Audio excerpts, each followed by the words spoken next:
Freedom Day. There are many Freedom Days. One celebrates the adoption of the 13th Amendment abolishing slavery. One celebrates the day of the year when Americans cease working to pay taxes to the government and start working to earn money that they get to keep, which a long time ago was in February or March. It's now in April, heading pell-mell into May. Freedom Day is also November 9th, the day that the Berlin Wall came down, liberating millions of Europeans from the shackles of the Soviet Empire. Well, there is a great deal of focus on this day on the military and economic reasons for the Soviet collapse and the dramatic political and diplomatic events of the summer of 1989. The victory was a spiritual awakening, a spiritual uprising in a real, practical, and immediate sense. That Ronald Reagan and Pope John Paul II understood this from the beginning and set themselves to encouraging and leading the spiritual uprising.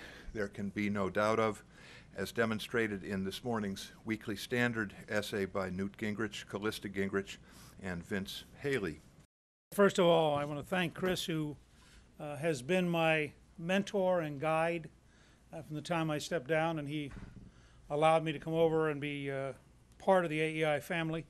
And he has continued to try to advise me as we go through this intellectual, spiritual journey of trying to understand where we are and where we're going. I think this is a fascinating day to hold a discussion about what happened 20 years ago and why. And I think that it's particularly important to challenge some of the current patterns of how people see the world. I noticed Newsweek, which has the American embassy evacuation in Saigon on the cover. Now, the title of the article is actually not nearly as offensive as the first description I had, which is how we could have won in Vietnam. And there's sort of an effort to outline some thoughts here. But I thought it fascinating about the whole attitude of the American intelligentsia, that you would enter the week of celebrating the collapse of the Berlin Wall by putting the evacuation of the embassy in Saigon on the cover of a magazine. At a minimum, they might have had a split cover, shown the wall coming down and shown the evacuation and said, which lessons matter most? And I'm going to come back to that. It's also fascinating. They have a fairly long essay by Niall Ferguson, which is stunningly, I think, wrong-headed about the nature of reality. But he suggests, for example, the reverberations of the fall of the Berlin Wall turned out to be much smaller than we expected at the time. The Soviet Union disappeared. People in Poland, the Czech Republic, Slovakia, Hungary, Romania, Ukraine, Georgia live in freedom. People in Russia live in semi-freedom.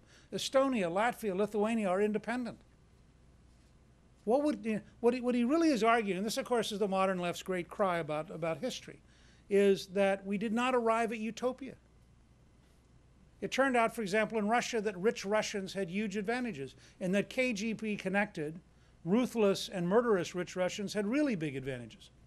Well, that's a sad commentary on Russian history and the tragedy of Russian history. But it doesn't mean that Putin's regime is in any way comparable to Brezhnev's dictatorship. And to minimize the scale of change is, I think, a sign of a stunning avoidance of reality. He goes on to talk about how he argues that 1979 was the year the world really changed, and then manages not to spend any time on Pope John Paul II's visit to Poland. The 9 days that we argue changed the world. It's also totally appropriate that President Obama, who found time to go to Copenhagen for the Olympics, and who as a candidate found time to go to Berlin, couldn't quite find the time to celebrate the fall of the Berlin Wall. And I think that's totally appropriate, because in his worldview, it involves all the wrong symbols.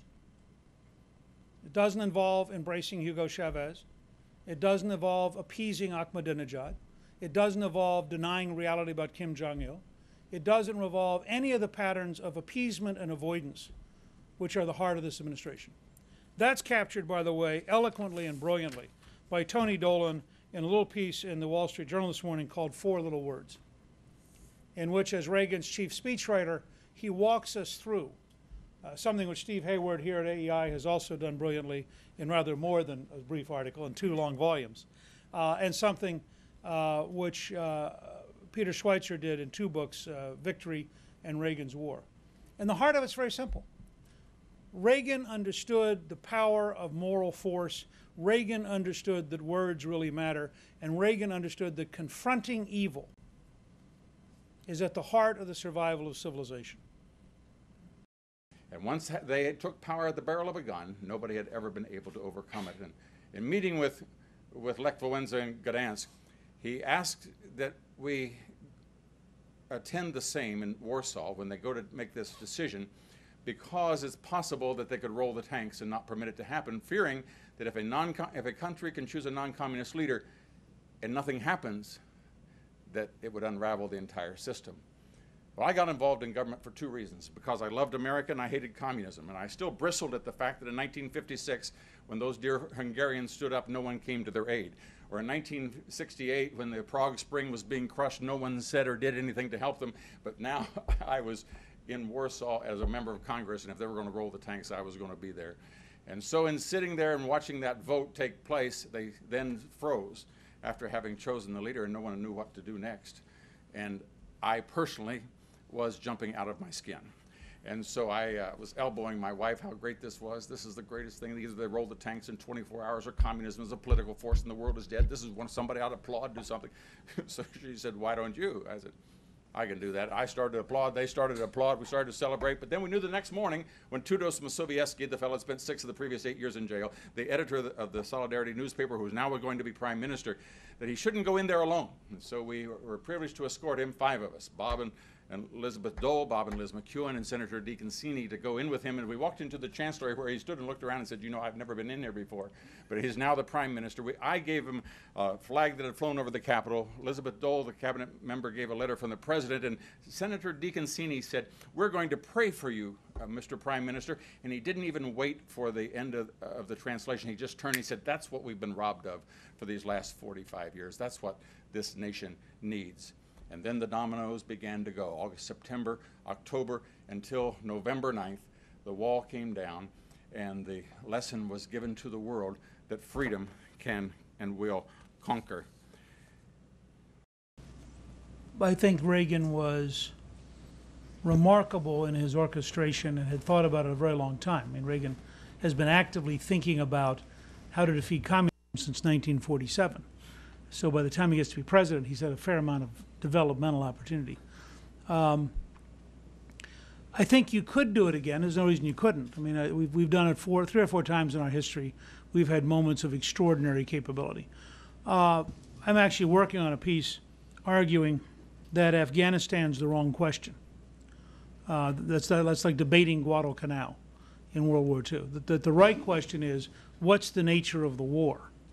And what is the grand national strategy within which Afghanistan may or may not make sense?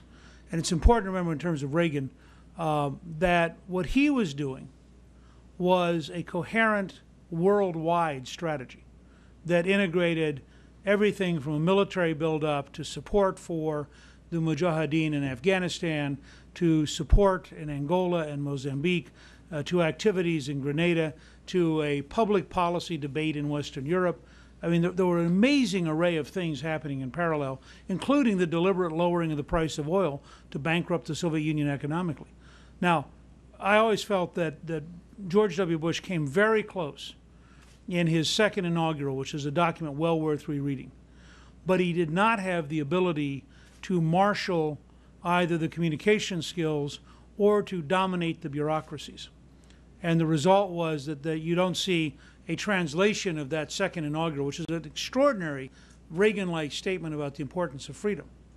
You don't see that translated then into a coherent grand strategy in a way that could be implemented.